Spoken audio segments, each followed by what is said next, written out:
Okay, so TikTok just released the 10-minute video feature, and this is a new feature that is currently rolling out to users slowly all across the world. So to test if you have the new 10-minute feature, all you need to do is go to either the Google Play Store or the Apple App Store, then search up TikTok, and then you want to make sure that you have the latest version of TikTok. Currently for me, I don't have an update available, so I'll show you where you need to go in order to go to the 10-minute feature. So if you go and open up TikTok, the way that you would go about doing it is you would tap on create at the bottom in the center. Now you'll notice here that it says 15 seconds, 60 seconds, and 3 minutes.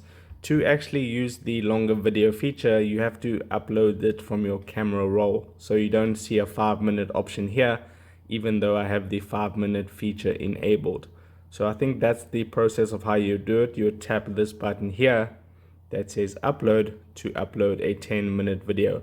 Now to check if you have the feature, you can go back and then you can tap on your inbox, which is right over here. And then you want to filter this from TikTok. So you see this button at the top there. Tap on that drop down. Then you would select from TikTok. And then you can go into the account updates. And you'll see the 10-minute feature. If you have it available, it will say an update here for you to check it out. You can see here I have the 5-minute video update right there. So yours will just say 10 minutes. And that would be the process of how you check it and how you upload a 10-minute video. And you can also do it from your PC. So if this video helped you out, don't forget to drop a like onto it and subscribe for more. And I'll see you in the next video. Take care.